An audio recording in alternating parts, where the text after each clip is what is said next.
undoubtedly the same as seen near Horn Lake 2 months ago. A family named Pitcock, residing on Valdez, last week was frightened one night about 10 o'clock while sitting at supper by seeing a ghastly face looking through the window into the room. The face was covered with long, coarse hair, only a small portion of the skin was being visible. Directly the creature saw what was noticed. He uttered a diabolical scream, which was heard by ranchers nearly a mile away and vanished. A number of young farmers with rifles searched the vicinity next day without success. Large prints of feet upon the soft earth of a flower bed under the window was the only sign of the monster, who, according to those who have seen him, is nearly 7 feet tall. Twice during the next night, the family heard a scream similar to that uttered by the wild man.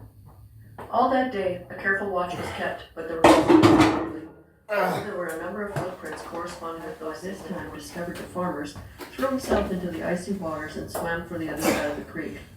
Nothing more has been seen of him around the Pitcock residence, although 2 half-breeds of Alert Bay claim to have seen the same man a few days after. Seattle Times. The same article with a different heading and introduction was featured the next day in a different paper. The heading was, Hairy Giant Begins. He is a Mowgli in real life, and Prospector reported that he saw a wild man near Alberta at Horn Lake a few days earlier. The following was what he stated. A few days ago, myself and another prospector dropped right onto the wild man on the shores of Horn Island, Alberta.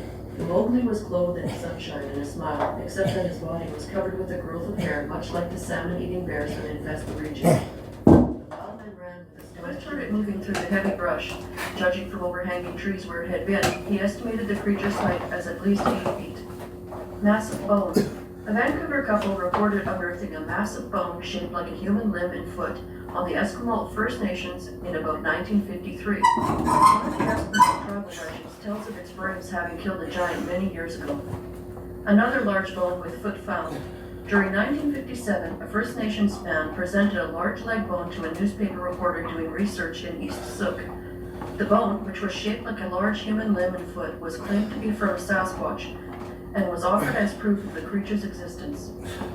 The relic had been operating a bulldozer, excavating for a building foundation at the spot where the 2 had camped.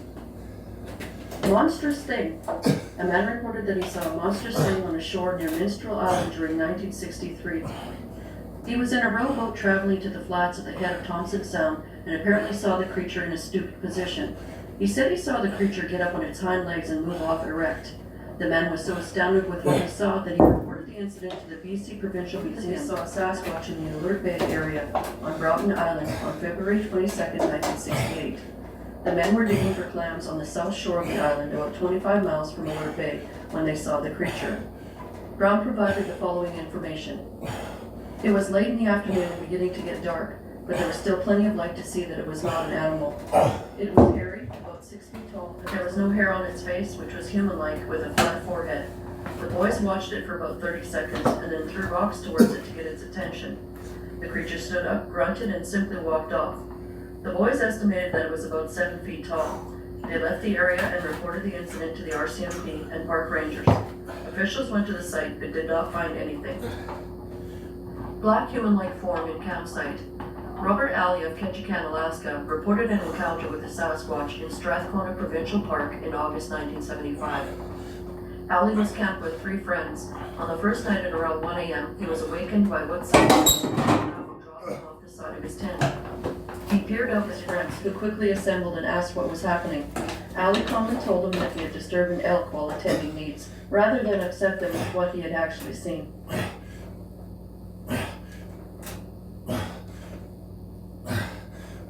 Reflecting yellow eyes. Teenagers aged about 16 to 20 reported to the RCMP that they saw a strange creature near Colwood on the evening of September 10, 1975. You want to see what's right for you.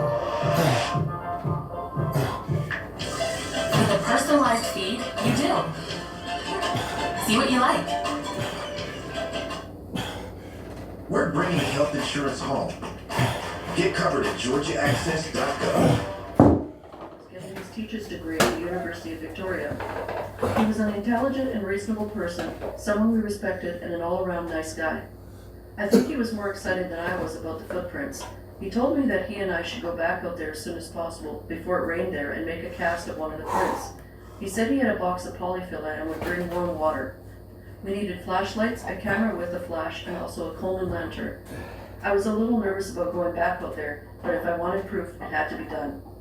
I phoned my partner and told him what we were going to do. He agreed to come with us. I told him to bring his rifle and said I would bring my shotgun. We all met at an agreed location and set out in my friend's 4x4. And I could taste the fear that was brewing in my stomach. It took a lot of First Nations village. They were showered with small stones from the adjacent forest.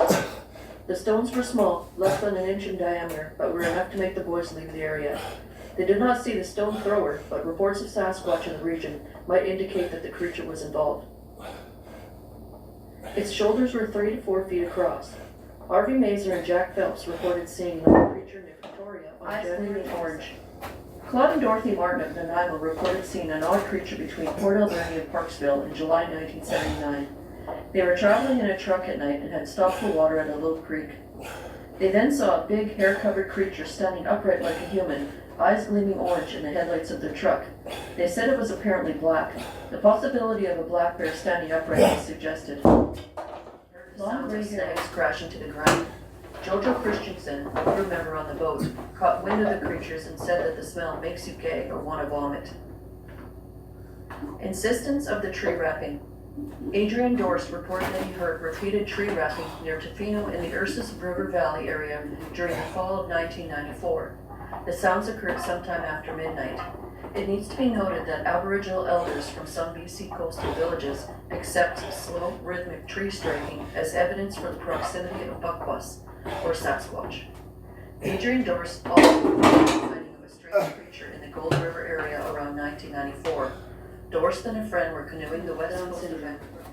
A man visiting from Florida reported seeing a strange creature while camped near Port Alberni in August 2002. The man was with a group but was left alone to take care of the campfire. He went into the forest to gather firewood, and in the process of trying to break off a branch, he saw what he thought was a bear. He did not want to make eye contact with it, so turned around, pulling the branch over its eyes and mouth. The eyes were dark, but they were similar to a human. He could see the sclera, the white part of the eye. His ears were not visible.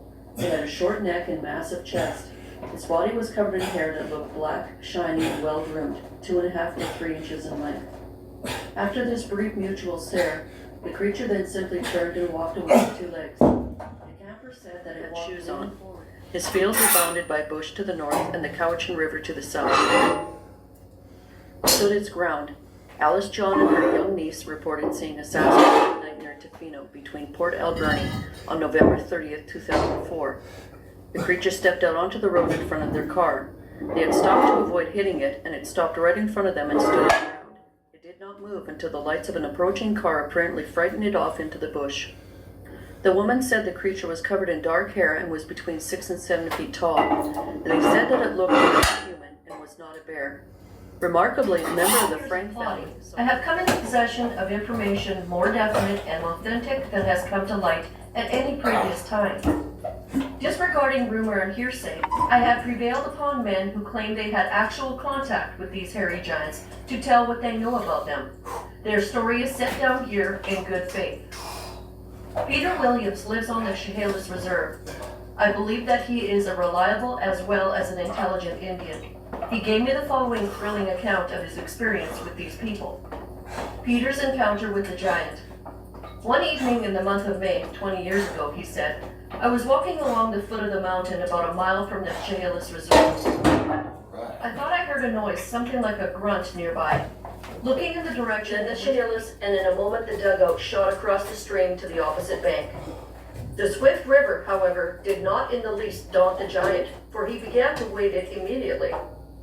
I arrived home almost worn out from running, and I felt sick. Taking an anxious look around the house, I was relieved to find the wife and children inside. I bolted the door and barricaded it with everything at hand. Then, with my rifle ready, I stood near the door and waited his coming. Peter added that if he had not been so much excited, he could easily have shot the giant when he began to wade the river. After an anxious waiting of 20 minutes, resumed the Indian, I heard a noise approaching like the trampling of a horse. I looked through a crack in the old wall. It was the giant. Darkness had not yet set in, and I had a good look at him. Except that he was covered with hair and twice the bulk of the average man, there was nothing to distinguish him from the rest of us. He pushed against the wall of the old house with such force that it shook back and forth. The old cedar shook and timbers creaked and groaned so much under the strain that I was afraid it would fall down and kill us. I whispered to the old woman to take the children under the bed. Peter pointed out what remained of the old house in which he lived at the time, explaining that the giant treated it so roughly that it had to be abandoned to return in a couple of days and go on exploring. Old Indians, to whom we told the story of our discovery, warned us not to venture near that cave again, as it was surely occupied by the Sasquatch. That was the first time I heard about the hairy men that inhabit the mountain. We, however, disregarded the advice of the old men and sneaked off to explore the cave, but to our great disappointment, found the boulder rolled back into its mouth and fitting it so nicely that you might suppose it had been there for that purpose. Charlie intimated that he hoped to have enough money someday to buy sufficient dynamite to blow open the cave of the Sasquatch and see how far it could get into the mountain.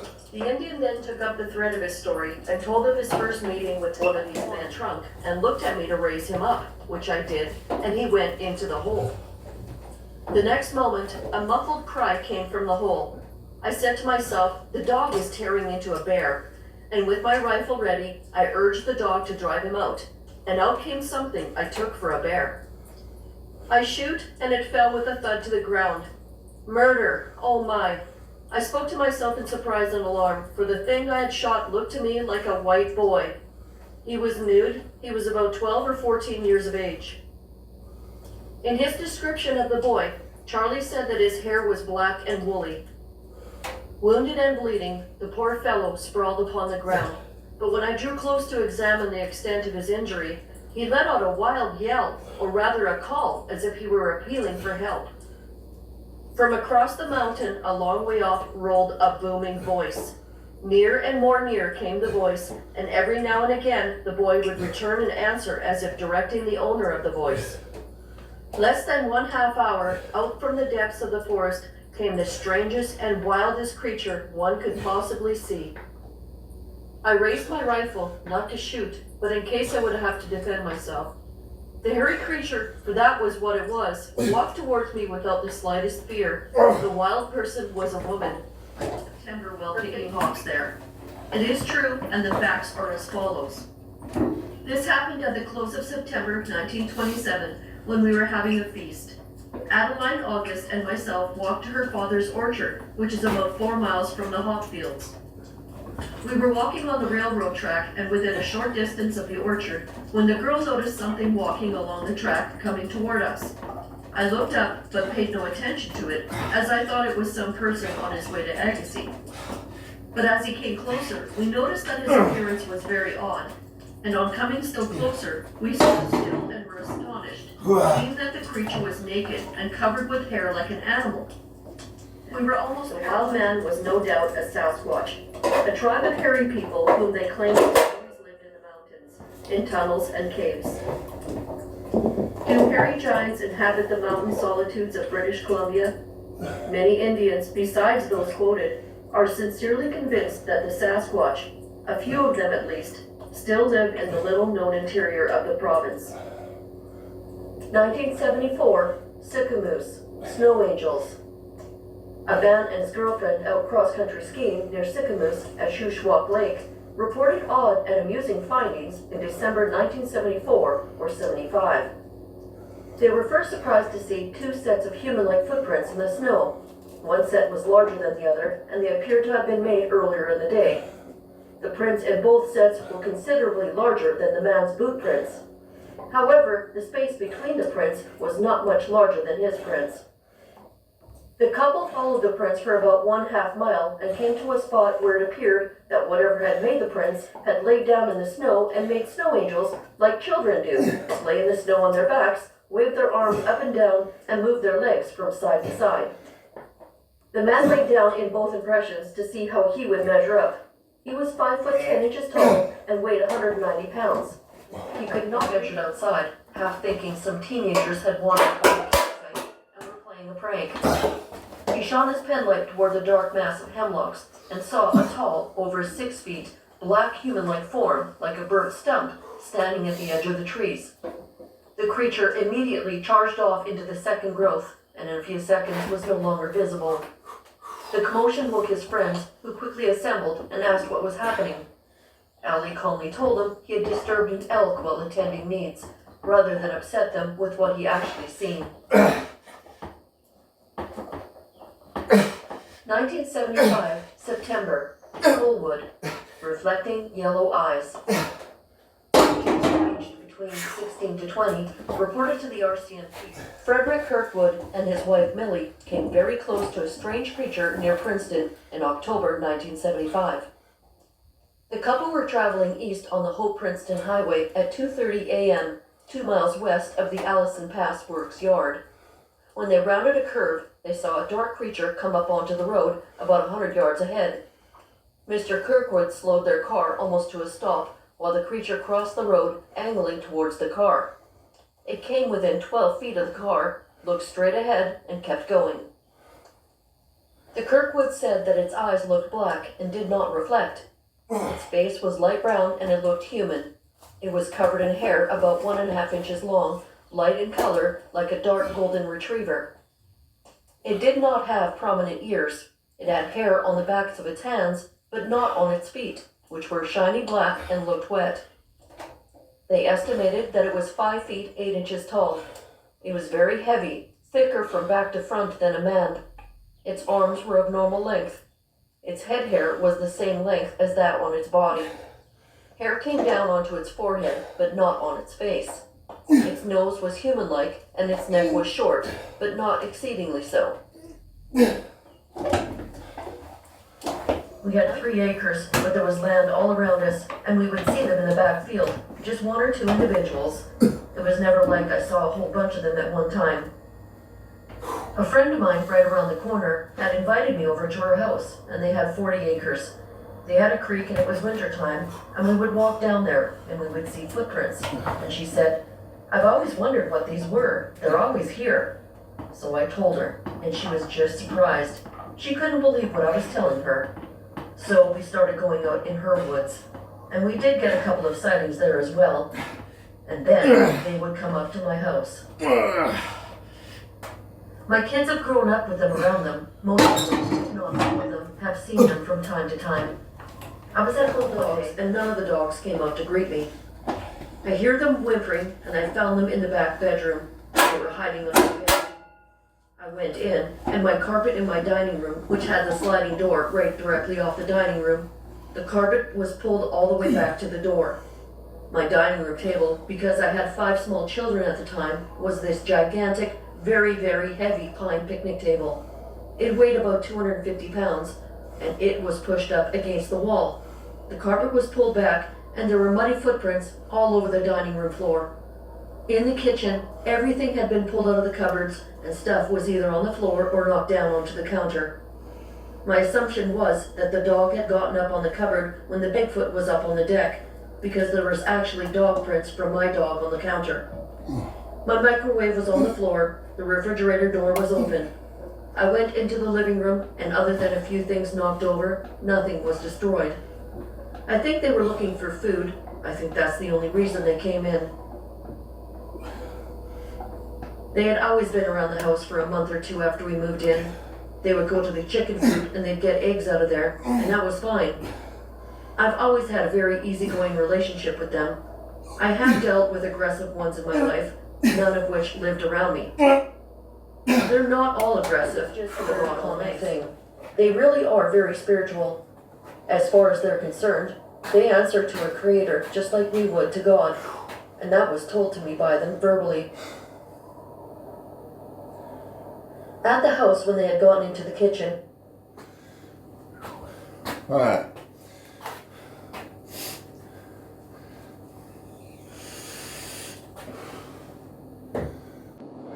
So I ain't seen y'all out here in about a week.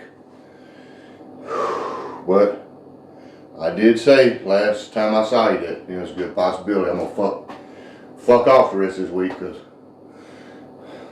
December 4th was my birthday, which was last week, so you know, I pretty much took that week and kind of fucked off. I got one workout, you know, not a big deal. Back today, on December 10th, 8:28, and wasn't too cold today. It was kind of a warm day. It's still 70 degrees outside, so not hot or anything, but you know, it was nice. Wasn't too hot, wasn't too cold, you know, just right. As far as the workout, man, it's the same thing I've been doing these last, you know, several Tuesdays. Only thing different I'll mention is, I did mention this last Tuesday also, but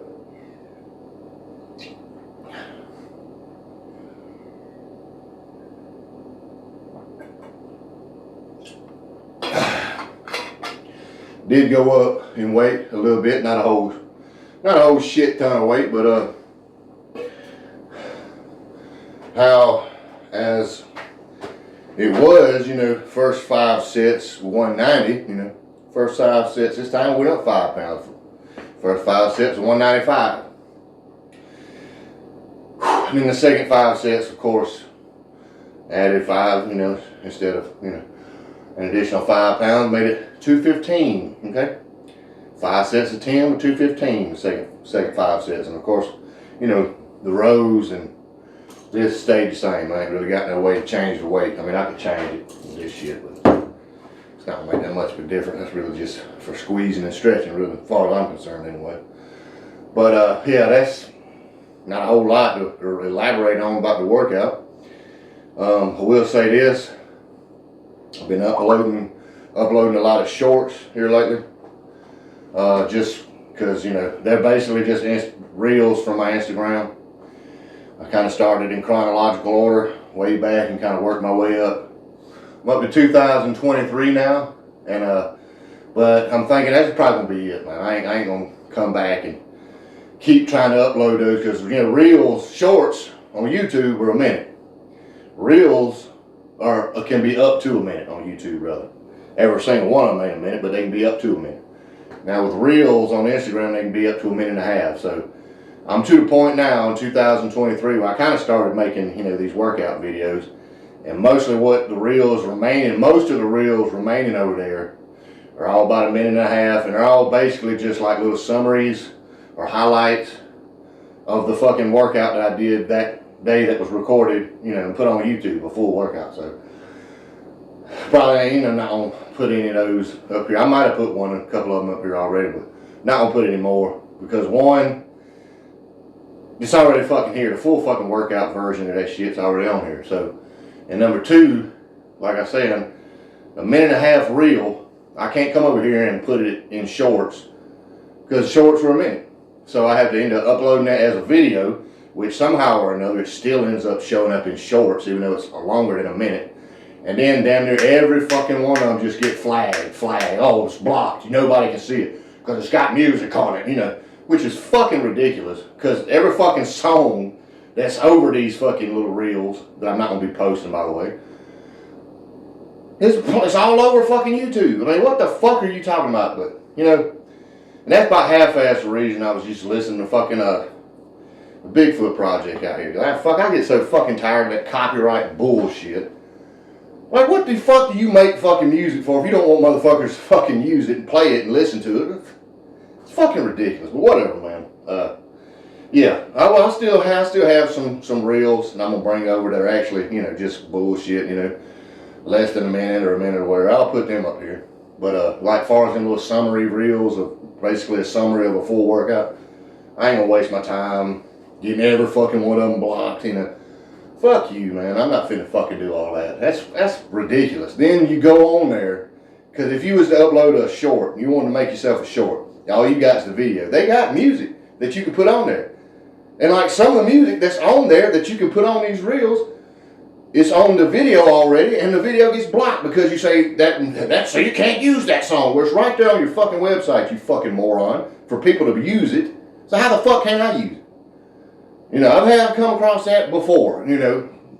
That's just fucking aggravating to me, but it's okay, man. It ain't that big of a deal, I guess. I don't give a shit about the little one where your video may not be seen in certain regions. I don't fucking care, man, because it's always somewhere in fucking Russia or Belarus or something. I don't fucking know anybody over there. So I don't really care about all that shit, but to completely block a whole fucking video. Cause it's got a piece of a song on it. Fuck you, man. Whatever. But yeah. I didn't want to talk a whole long time. I really didn't want to, appear to be upset about it. I'm not really upset. I mean, I was in the moment. Now I'm just thinking about how fucking stupid that is, and it's just aggravating to me. The stupid shit is aggravating. But anyways, man, I'm glad to be back out here. Happy to be back. Think it's time to turn it up a little bit, So that's what I'm gonna try to do. That don't necessarily mean I'm gonna have to fucking work out every damn day, but it's time to tighten up a little bit. We're approaching a new year. We got to get jacked next year, man. We wasn't jacked for nothing this year at all. Not in my opinion, not compared to the past. So, time to tighten up a little bit, folks. For me anyways. But, yeah, man. I think that's about it, man. I just want to kind of let people know, I'm probably not going to just continue on with the fucking uploading the shorts, because, I still, like I said, I'll still do a few. But they're going to block every fucking one of them, so I'm like, fuck it, man. And then also, if you come across a short, or a short video, and the sound, it kind of starts off with sound, then it just goes sound, it's one of those fucking things where I just said, well, fuck it, just erase the fucking mute. It's fucking ridiculous. But, anyway. That's it for today. Should be back out here Thursday with some dumbbells inclined and some rear delts, But we'll go in there and try to whip me up a shake real quick, chill out the rest of the night. Till next time, folks. Till the next time I see you. If you ain't already started, you need to start. Taking it easy.